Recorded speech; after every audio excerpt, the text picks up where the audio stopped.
Okay, ito pong muli ang inyong Pinoy Firearms Instructor na Gunsmith din naman at welcome pong muli dito sa ating munting YouTube channel.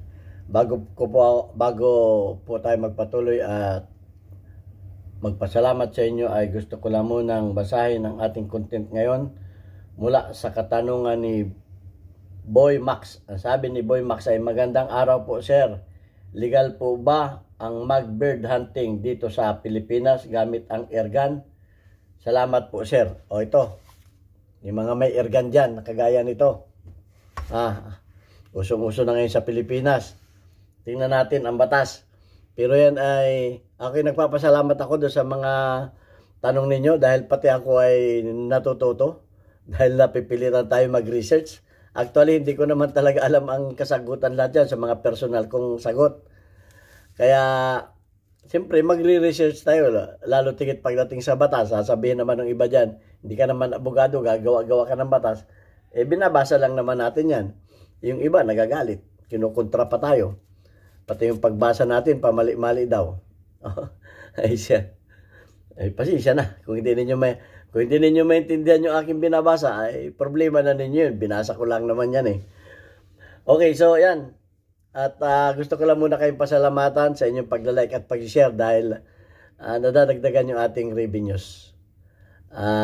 Yung ating mga subscribers. Tayo ay nasa 37, mahigit na, 37.2 na mga subscribers. At maraming salamat do sa mga hindi nag-skip ng ads dahil nadadagdagan yung ating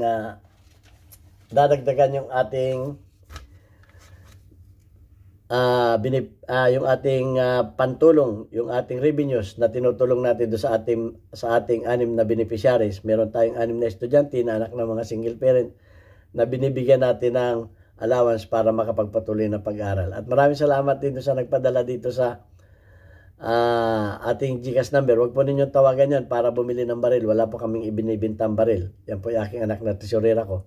Tumawag kayo dyan o excuse me, maibo tayo.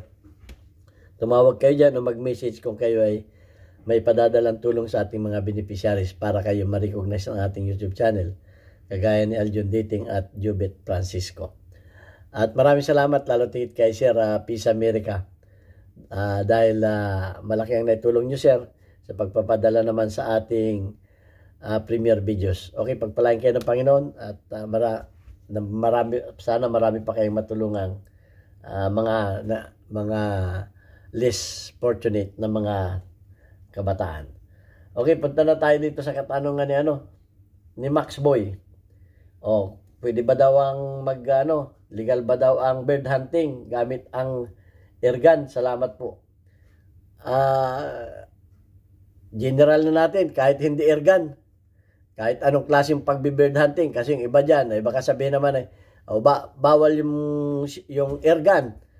Baka pwede dyan yung mga patibong, yung mga silo, yung alam niyo maraming nanghuli ng mga pwede dyan ang pana, o pwede ang kahit ano dyan, marami.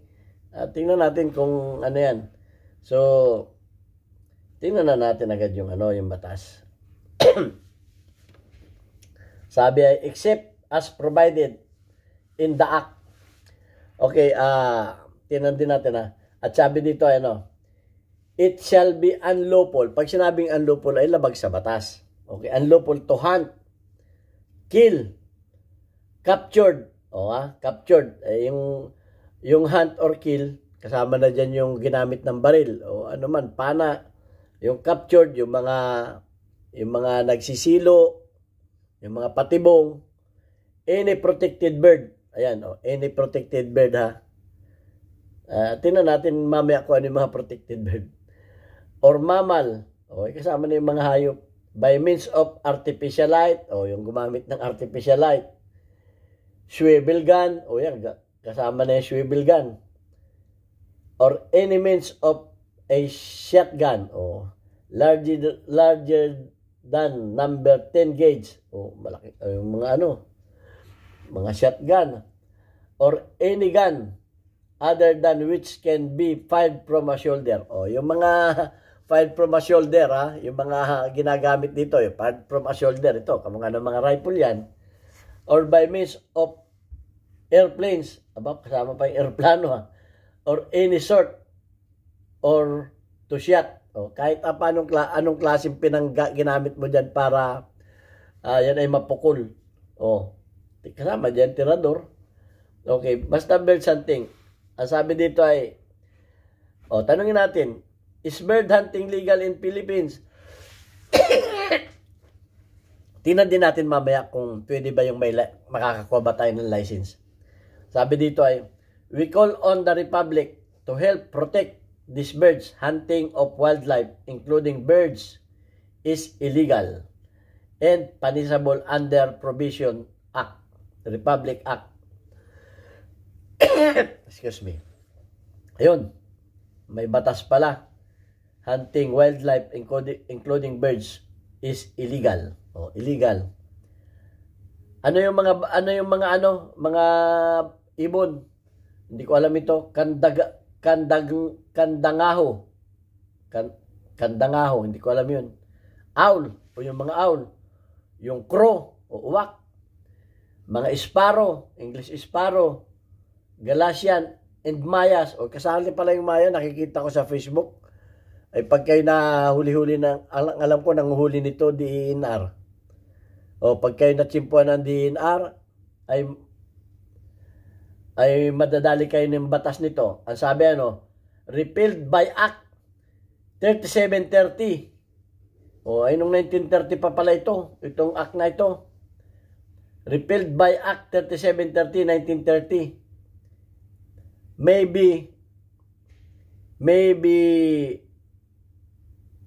Maybe taken or killed in any manner.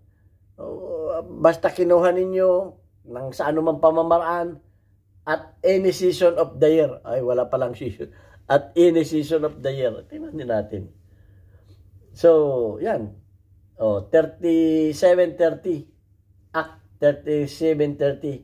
Yun yung batas na nagbabawal. Huwag na natin banggitin yung ibang hayop kasi ibon lang naman tinanong. Section 1. Title, the act shall be known as Wildlife Resource Conservation Protection Act. Yan yung nasa section 1 ng batas na yun. Wildlife Resources Conservation Protection Act. It specifies illegal act. Yun, specifies illegal act such as killing, yung pagpatay, injuring, yung saktan mo yung mga wildlife, in damaging critical habitats, at halimbawa, sinira mo yung kanilang tirahan, along with corresponding fines and penalties for violation. Meron kang kakarapin ng mga fines at saka mga penalties for violation. So, maliwanag. Kailangan ba natin ang license? Kung tayo sa ang alam sa DNR siguro nakakakuha niyan. It shall be legal. Ito magiging legal to hunt wild games in season. From half hour before sunrise. Half hour bago sumikat ang araw before sunrise to 1/2 hour after sunrise. Hunting license required. Ayun. Meron pala, bibigyan tayo ng license pero may oras. Half hour before sunrise. Bago sumikat ang araw, before sunrise, pwede. At kalahating oras pagkatapos ng sunset. Ayun, hunting license required. Ayun, kuha na kayo license. Ano yun, babantayan. Nagtataka ako dito sa mga batas na ito. Ano yun,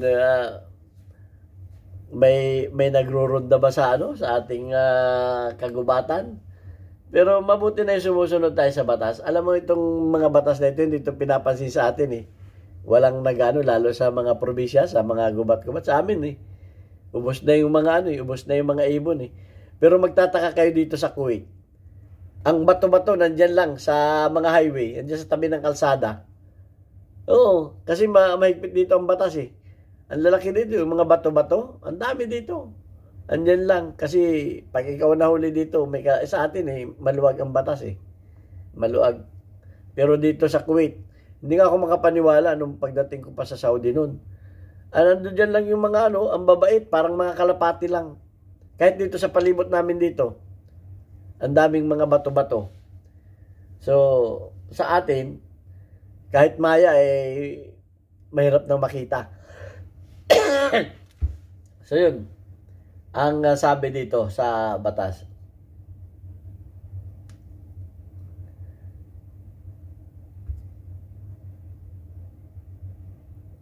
It shall be unlawful to hunt, kill, or capture any protected birds or mammal by means of artificial light, swivel gun, or by means of, nabasa ko na, by means of nets, o kasama yung nets.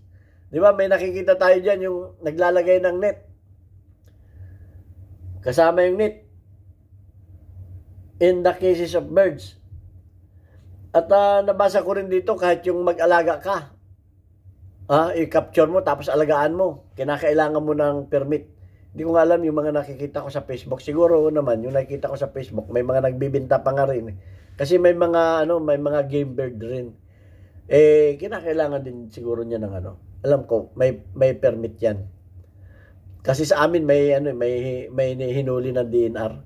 Nag-aalaga ng mga exotic na mga ibon. Meron sa amin. Alam ko, siya, ni-raid. So, makakasuhan ka. Philippine law prohibits hunting, possession. Ito, hunting, possession, o yung mag-ari ka, in sale, o yung magbinta ka, protected animals, as well as destruction of nest and egg of protected birds. Ayan nakalagay din dito. Protection of Game and Fish Act. Ayan protection ng mga Game and Fish Act kasama dito. So, Act number 1798, an act to provide for the protection of animal life in the Philippine Island. Ito. Any birds other than game birds, other than game birds, no part of the plumage, skin, or body or any such bird shall be sold or had in possession to sale provided. Pero may nakikita akong mga nagtitinda dyan sa Facebook. Naka-Facebook pa pero hindi ko alam bakit. Baka may permit ito. Kasi kung itong batas na ito, may batas tayong ganyan pero talamak sa atin yung ganyan. Hindi pinapansin. Kasi nga, busy sila sa pangungurakot siguro. Nung budget ng Pilipinas. Hindi pinapansin hindi ko nga alam. Pero mag-ingat tayo, baka tayo matsimpuhan.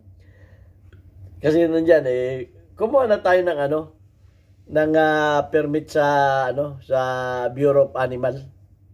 Okay, kasama yan. Bureau of Animal tayo kukuha ng permit. Chapter 11, Article 1, Hunting. Ito, Chapter 11, Article 1 ng ating batas. Hunting Regulation General to Special either ito kasama na dito yung mga usa. Yung mga hayop, yung mga hayop na ginagamit sa paghunting, yung mga pang-retrieve game birds during the legal games bird season only. Yung mga season only pero ito na yung pwede kang gumamit ng ng mga hayop pang-retrieve pero may season. They shall not be used to hunt, purpose, or kill any other game. So, yun na lang ang ito, Protection of Animal Life Act.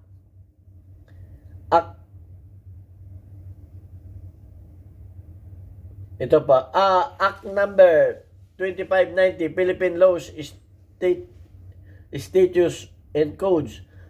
The term protected birds, including insect-eating birds, songbirds, game birds, and generally all wildlife. Lahat ng wildlife. Provided, however, that eagles, hawks, crows. Nako, lalo na yung mga eagle at hawk na yan. Ito, Protection of Animal Life. Philippine Law Act number 1798. Enacted in 1907. Prohibit Pinagbabawal ang hunting, killing, or possessing certain wild bird, game, birds, animals, and their nest or egg. So, marami tayong natututunan dito. Marami pala talagang bawal. Tingnan natin game birds in the Philippines. Dami palang game birds sa Philippines.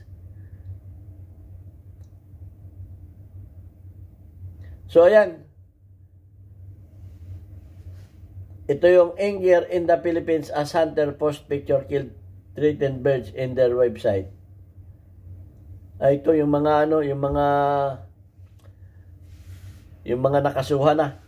So mag-ingat tayo sa hunting game in the Philippines.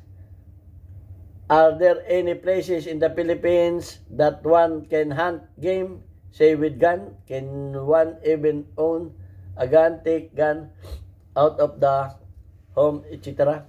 So ito na yung mga mga forum. So mag-ingat na lang tayo na wag tayong basta-basta maghunting ng mga hayop dahil may batas tayo. Yan lang ang masasabi ko. Buti na tayo sumusunod. Kasi kung tayo ay mahuli at baka sabihin naman hindi natin alam, sabi nga ng batas ay ignorance of the law excuses no one. So, nalaman na natin ngayon at salamat din sa mga nagtatanong ng ganyan para may natututunan tayo. Kumbaga, tungkol pa rin ito sa mga baril. Lalo't ako, gumagawa ko ng mga airgun. Mahirap na. Ayan, masakit nilalamunan ko. At yun lang, pwede ko masagot. Binasa lang natin yung batas dyan. Baka naman may kumontra pa sa atin. May nagsabi dyan, hindi ko maintindihan yung mga sinasabi mo. Ang mo magbasa, pamali-mali yung basa mo. Ayan kung hindi nyo naintindihan yung aking binabasa, huwag na kayo manood. Okay, so tingnan na lang natin yung ating mga community spotlight natin. Kung mga sino-sino na. Shout out daw kay Ger Pantonyal at shout out din kay Joseph ng Taal Toda. Okay. Ayan, tingnan natin yung ating mga community ngayon. Okay, shout out kay Joran de Pelotero, meron kang 42 engagement. Shout out kay Boy Cortez, meron kang 1 engagement. Shout out kay Boy Llanes, meron kang 47 engagement. Shout out kay Domingo Ramos, meron kang 2 engagement. Shout out kay Jerry Francisco, meron kang 39 engagement. Okay, at shout out do sa aming mga kababayan sa Pinamalayan Oriental Mindoro. Kahit brown out, bukas yung aming Papa Burger, may generator yan. 24/7, kahit anong oras, pwede kayo magpa-deliver. At yan ay matatagpuan ninyo doon sa dati kong machine shop, Alvarez Street, Pinamalayan Oriental Mindoro. Meron diyang buy one take one na Papa Burger, halagang 40 pesos lang. Marami pa kayong ma-order ng pagkain dyan. Okay, maraming salamat sa inyo. God bless.